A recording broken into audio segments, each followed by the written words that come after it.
There's a house on a quiet street somewhere in this country, right now, with a family living in it.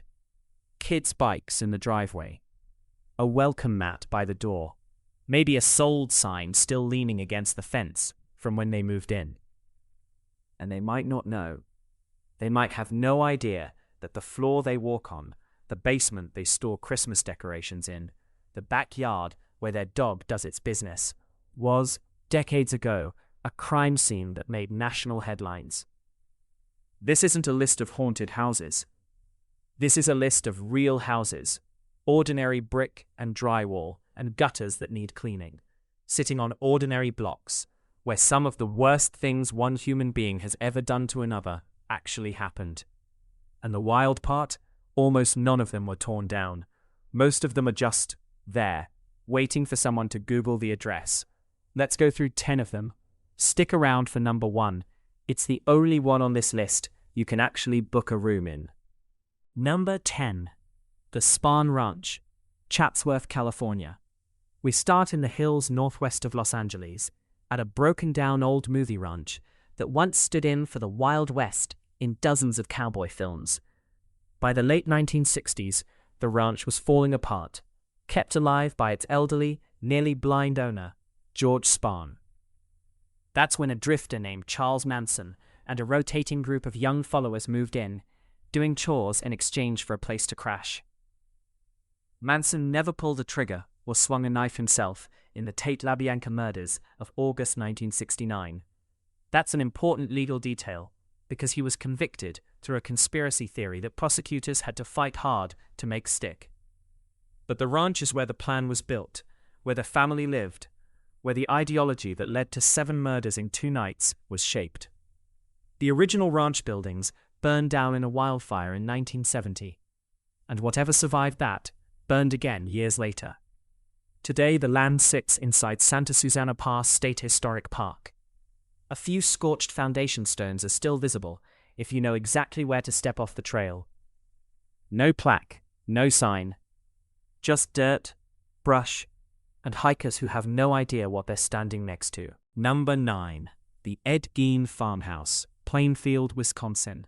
Ed Gein didn't kill nearly as many people as his reputation suggests. Investigators only ever confirmed 2 murders.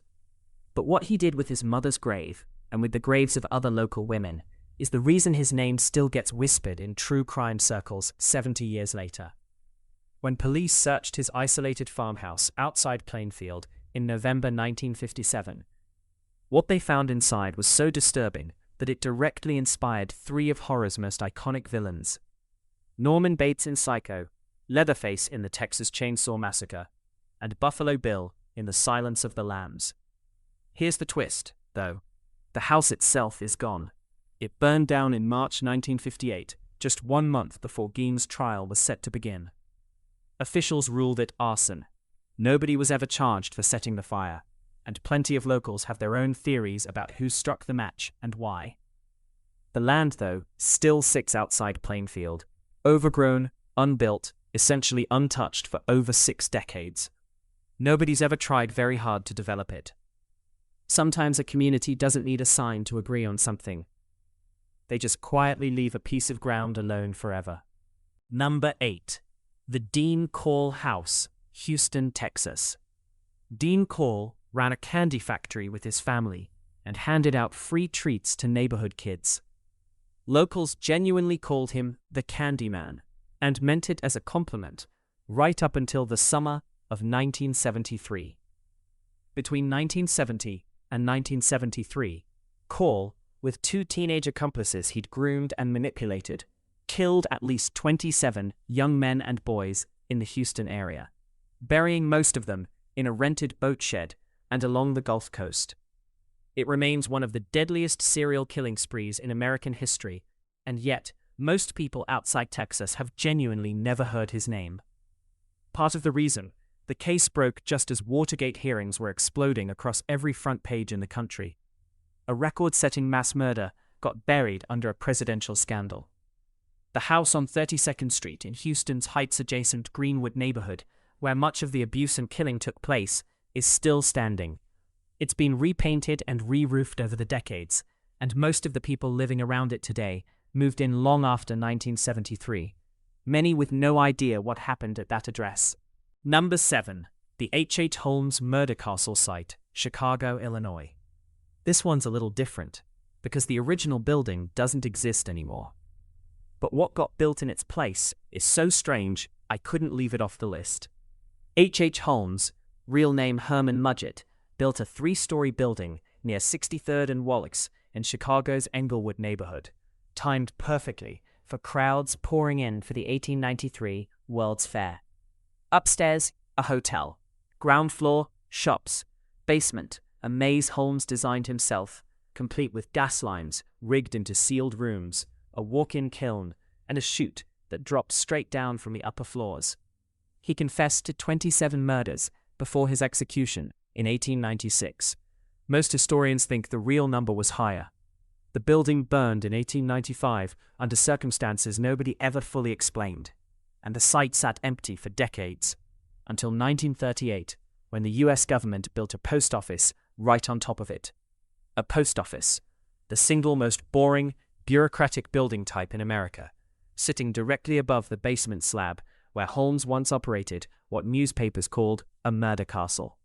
It's still an active post office today. People stand in line to mail packages 2 floors above where the killing happened. Number 6. Ted Bundy's rooming house, Salt Lake City, Utah. By the fall of 1974, Ted Bundy had already killed at least 8 women in Washington state.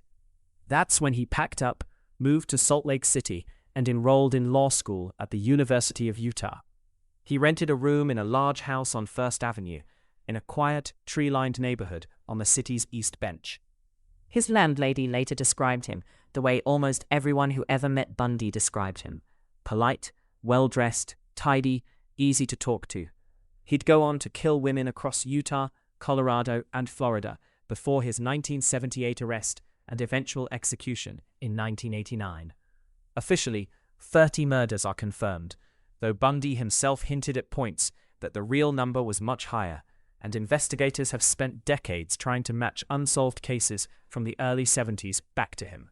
The rooming house is still there. It's changed ownership several times and still operates as a multi-unit residence.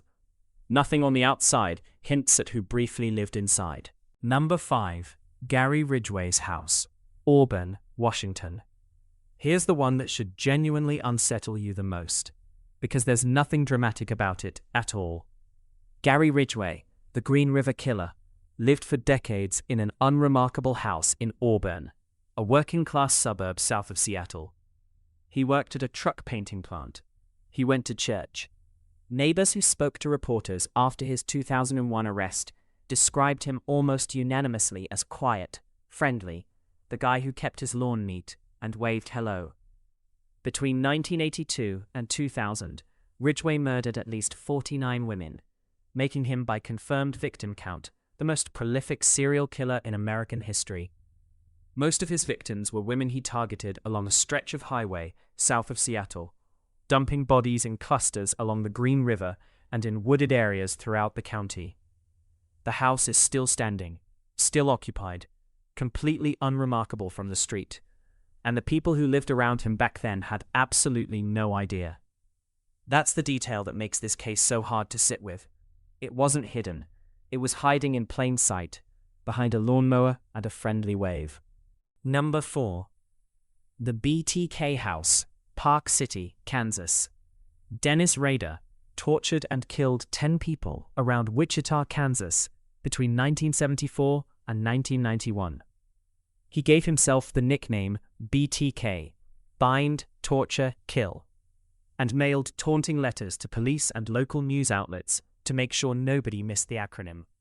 And during those same 17 years, Rader was also a church council president, a Boy Scout leader, a compliance officer for the local city government, and a married homeowner on Independence Street in Park City, a small suburb just north of Wichita. The house is still there. Single story, ranch style, white siding, the kind of house that exists on literally every block in America. Nothing about it stands out for even a second, which is exactly the point. Rader was finally caught in 2005 after resuming contact with investigators following a 14-year silence. He's now serving 10 consecutive life sentences. Number 3. The Jeffrey Dahmer apartment site, Milwaukee, Wisconsin. Jeffrey Dahmer killed 17 men and boys between 1978 and 1991, and the final and most concentrated chapter of that history played out inside apartment 213 at the Oxford Apartments in Milwaukee. When police finally entered that apartment in July 1991, what they documented is still, to this day, among the most disturbing material in American criminal case files. Unlike most of the addresses on this list, this building doesn't exist anymore. The city and the building's owners voted to demolish it in 1992, partly because, understandably, nobody wanted to rent there anymore. What stands on the site today is just a patch of grass. There have been proposals over the years for a memorial or a community garden. None of them ever happened. It's just an empty lot, and people still find it. True crime tourists still stand on that grass and take pictures of nothing, which might be the most honest response anyone's ever had to a place like this. Number 2. The John Wayne Gacy house site, Norwood Park Township, Illinois. John Wayne Gacy was a building contractor, a small business owner, and, this detail never stops being unsettling, a part-time birthday party clown who performed at community events in his own neighborhood outside Chicago. Between 1972 and 1978, Gacy murdered 33 young men and boys, burying 26 of them in the crawl space beneath his own house. When investigators finally searched that crawl space in December 1978, they found remains packed in so densely that the medical examiner's office needed weeks just to begin sorting through it. The house was demolished the following year, and a new home was built on the lot. Officials even changed the street address, hoping it would stop people from finding it. It hasn't worked. People who know the original location still slow down when they drive past. The neighborhood, if you saw it today, looks exactly like every other quiet Chicago suburb, and that, more than anything else, is the part that stays with you. Number 1. The Villisca Axe Murder House, Villisca, Iowa. And here's the one that's different from everything else on this list, because you can actually spend the night in it. In the early morning hours of June 10, 1912, in the small town of Villisca, Iowa, someone entered the home of Josiah and Sarah Moore while the family slept.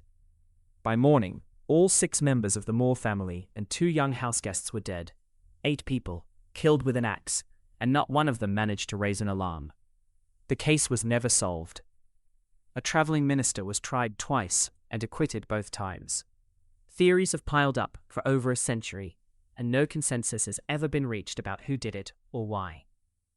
The house still stands in Villisca, restored down to period-accurate furniture and linens. Since 2004, it's operated as a paid overnight rental. For a few $100s, you can spend the night in the rooms where 8 people were killed. Paranormal investigators have documented equipment failures, unexplained sounds, and recordings they claim are voices. Some overnight guests have reportedly left before sunrise. One investigation in 2014 ended with a guest in visible distress in an incident that made regional news. I'm not telling you to go. I'm not telling you not to go either. I'm telling you it exists, it's bookable, and the town of Villisca has spent 20 years watching strangers show up with night vision cameras.